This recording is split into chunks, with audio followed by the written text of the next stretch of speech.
efervescente do ponto de vista tanto de visibilidade como de institucionalização da divulgação científica, que continua sendo bastante efervescente, mas infelizmente desde 2016 para cá começou a ter uma retração importante aí do ponto de vista de políticas públicas, né?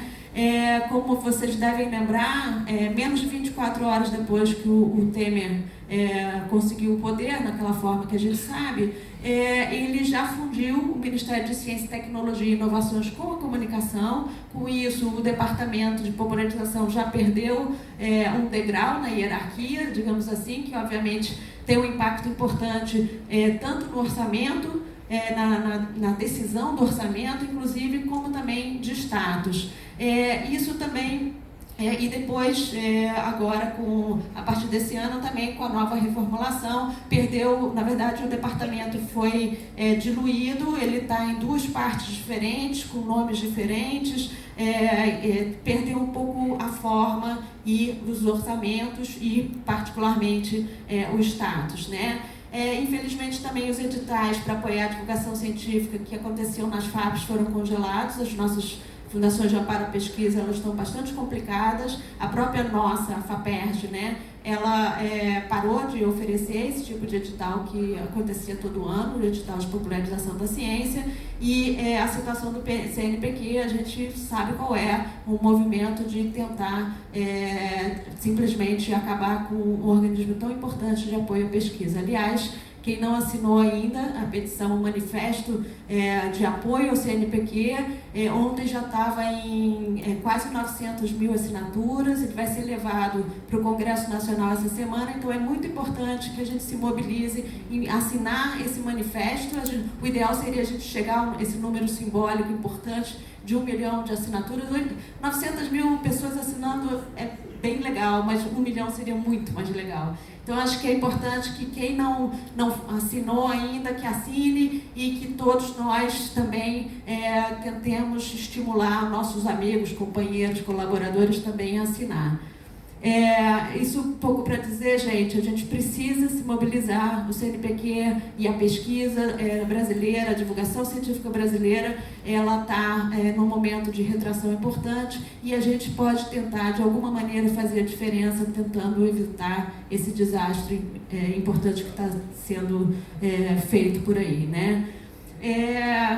Bom, vamos tentar levantar, então. Queria comentar um pouco a questão dos museus de ciência, que é muito mais recente, por exemplo, do que a relação da ciência na mídia, e que tem também ganhado um papel social importante na divulgação científica brasileira. Os primeiros museus, na verdade, eles são do século XIX, a gente tem particularmente os museus de história natural, e também quando a gente entende museu de ciência de uma maneira mais ampla, como a própria Associação Brasileira de Centros e Museus de Ciência compreende, que não é só um museu, mas também os jardins botânicos, zoológicos, aquários, planetários, etc.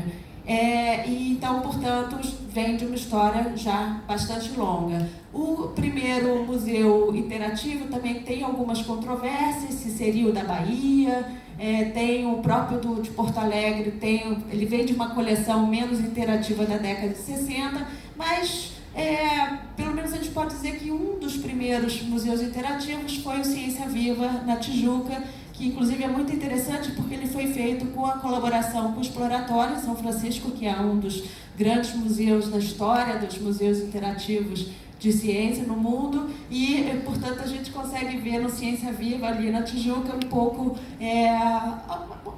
como um museu de um exploratório da década de 80 e 90, que é bem bonito. Isso sem querer ser negativa para nada, assim, do ponto de vista de também efervescência, é super importante, tem várias ideias que se mantêm ali.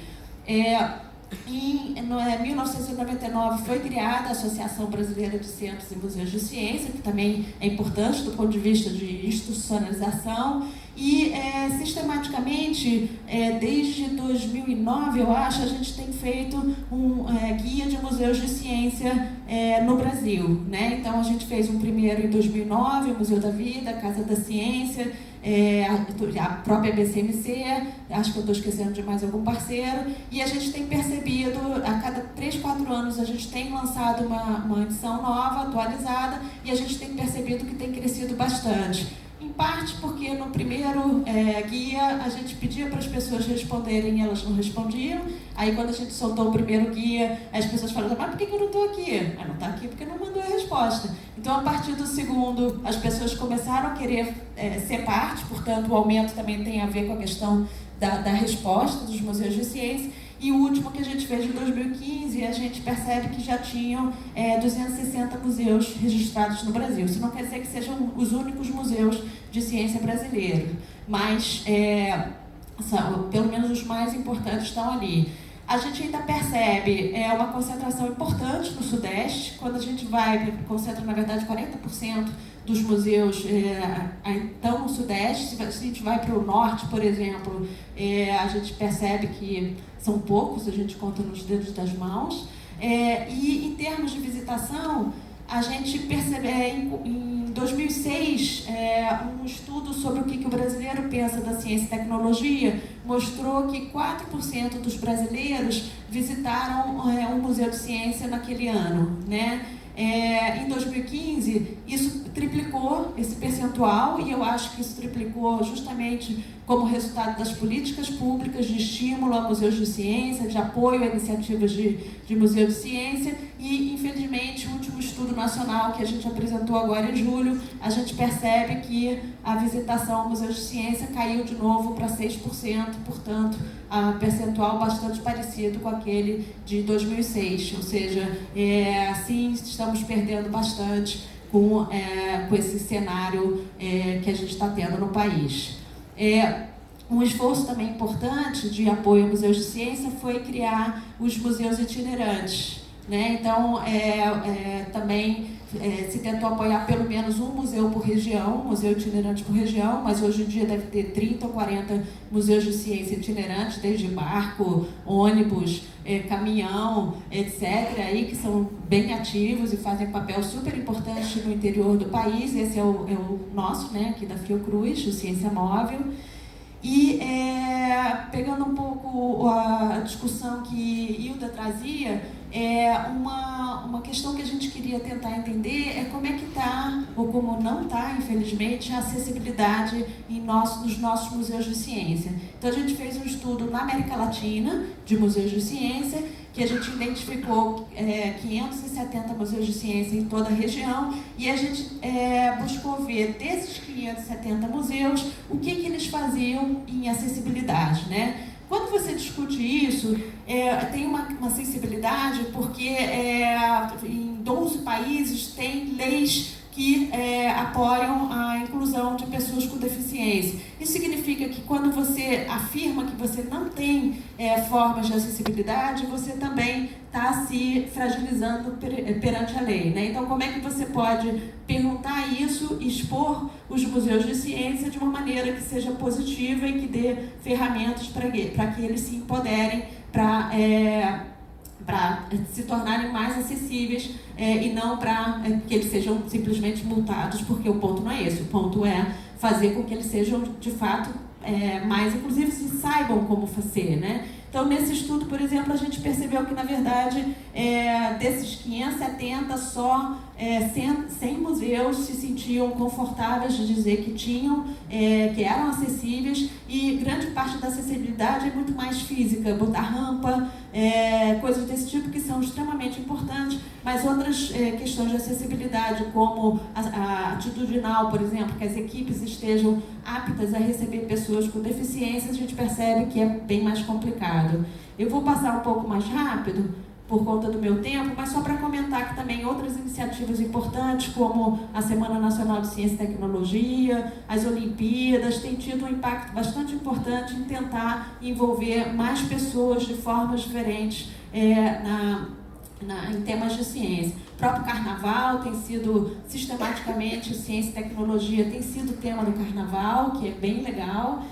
Até de novela, né? Em várias situações diferentes. Eu acho que o Clone não é nova, mas vive passando, e eu acho que é uma novela bem simbólica, bem emblemática sobre temas de ciência e tecnologia.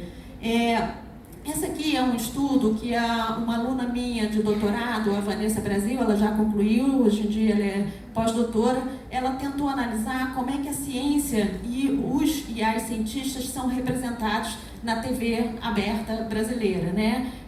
Até hoje, apesar da internet ter crescido bastante, a TV é a fonte principal de temas de ciência e tecnologia dos brasileiros.